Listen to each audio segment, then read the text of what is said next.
new stipulation in the contract to the beast or whatever contract that they did with the being. This is all for entertainment purposes. We just observing the videos, right? We go add it up, 2 plus 2. What if they said, instead of the black people, we gonna enslave everybody, but they ain't gonna know they enslaved, right?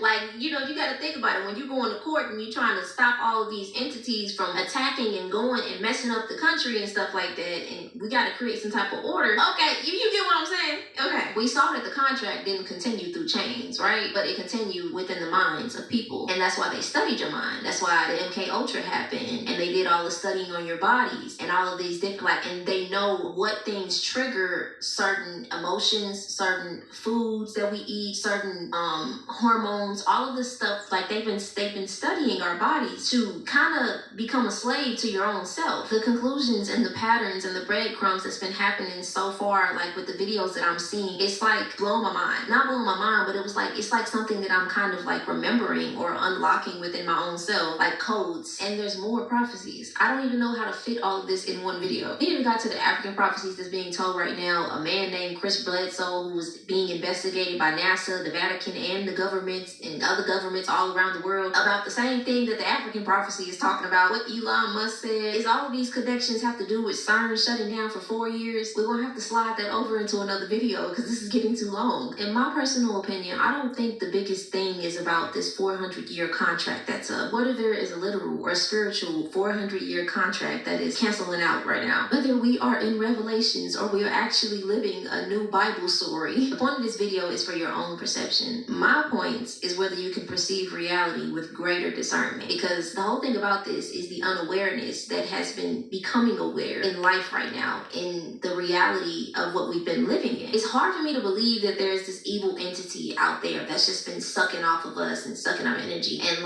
it's can say that in occultism there is egregores that come from our own beliefs and the programs that we decide to take in, especially with the Bible. Like we believe in the Bible, Christians believe there is a devil out there, but in occultism or in spirituality, there is no devil. Even in Yoruba traditions, there's no devil. There's only creations of humans. So I'm asking questions like, maybe the contract wasn't signed to these supernatural beings. That's just stuff in the background to me, the visions, the creative ways that our higher self tries to send us messages. Maybe right now we're recovering our discernment. Maybe right now we are eating the forbidden fruit. Because of everything that we went through and what we know from the stories of the Bible, maybe there's a different story being made right now. Because every tradition is talking about the same cycle. People receive a specific knowledge. They go through a bunch of stuff from receiving that knowledge and having to take in all of what they have forgotten. And then they're on this journey to try to find themselves and find out who they truly are. Some want to go back to the very things that enslaved them, and some people are choosing awareness. My point again with this video is for you to have more discernment. I want you to observe the consciousness. I want you to observe the patterns, observe the breadcrumbs, learn the universal language that's speaking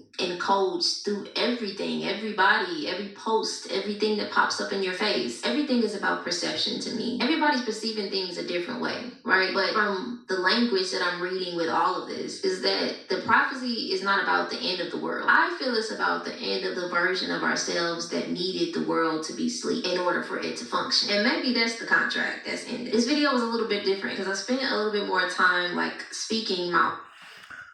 At that point of view, is what she's saying is true. What it is that it's time for us to wake up. It's time for us to wake up, and we have been asleep. If you remember, if you go to Ezekiel chapter 37, it talks about the valley of dry bones. We are those dry bones, meaning we're dead as a people. We don't know who we are, and we're going to awaken. We're going to awaken from, that's Ezekiel chapter 37, verse 1 through 14. But if you go to Ezekiel chapter 36, verse 22 through 28, you'll understand what's happening today.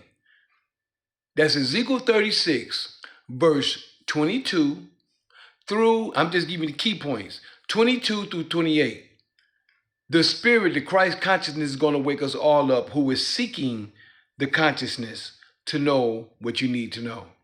And this is what's happening today. This is what has been hidden from you, from the society and from the beast. But the Creator gave you everything you need to know to awaken. It's up to you to want to be awoken. You already know that the consciousness is here. We are awakening, and you see everybody waking up now. Our time is now. And when it talks about Michael in Daniel 12, what's to happen is what I'm doing right now. But then in Daniel 12:10, it says, many shall be purified and made white and tried. But the wicked shall do wickedly, and the wicked shall not understand. But the wise shall understand. If you have wisdom, you have the knowledge, and if you have the understanding, you'll understand what's being said. So yes, the consciousness is time for us to wake up. And just to give you a key point in a nutshell, Daniel chapter 7, verse 17 and 18 tells you, in these two verses, give you everything in a nutshell. 4 kings is the 4 kingdoms that shall arise. But it's going to be another kingdom that's going to rise, that's going to devour all the earth.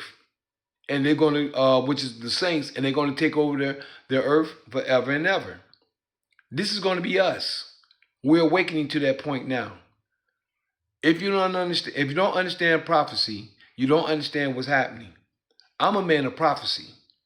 I understand there's history. I'm a man of the law as well. But I understand there's history, scripture, prophecy, and stories in the book. But you have to understand prophecy to know where you're going and to know where we are. And you live in prophecy right now, and you're in the last days of the Gentile age. They're dying out. We are awakening to take over the earth as it is told to us. So other than that, I just wanted to share that with y'all to understand where we are, where we're going, and just that breakdown for Rome, Revelation 13, in a nutshell, the dragon relinquished his power to Rome, which is to be the dragon which is Greek, relinquish his power to the beast, which is Rome. The deadly wound was healed, which is Christianity, and that deadly wound, they said they'd make an image to the beast. That image was your Jesus Christ, or your prophet, whatever you want to call the man in the New Testament. A prophet did come, but he wasn't to be worshipped. He was no different than the rest of the prophets. But the Council of Nicaea and the Romans magnified him. And this is why people are worshiping a man. Breaking the first commandment, second commandment, and the third commandment in Exodus chapter 20. Study to show yourself approved. So, Greeks gave to Rome. Rome gained the power. They made Christianity. And then the symbol to Rome is the cross. That's the symbol. The image to Rome is Jesus. They made the image come to life, which is the red writings, because if you write in red, that means that you're alive. That's a whole nother sovereign knowledge there. When you write in red, that means you're alive. So they brought the image to life. Jesus never existed, whether you know it or not. So other than that, I thank y'all for your time, your patience, your listening there, and that 66, man with 666, that's the Pope. Vicarious Philly D. You'll see that in the 4 steps revealing Rome. Peace. I am that Michael in Daniel chapter 12, verses 1, 2, 3. Yeah, that's me. Showing the holy people who they're really supposed to be. Waking them out of their dead beds, which is really in their heads. For all of you who's living in the new, this is for you. I'm the same Michael in Revelations 12, battling that red dragon where Satan dwell, who deceiveth the whole world but prevaileth not, because the horn is blown without a doubt. This was prophesied for you to see that Michael is really me. Peace.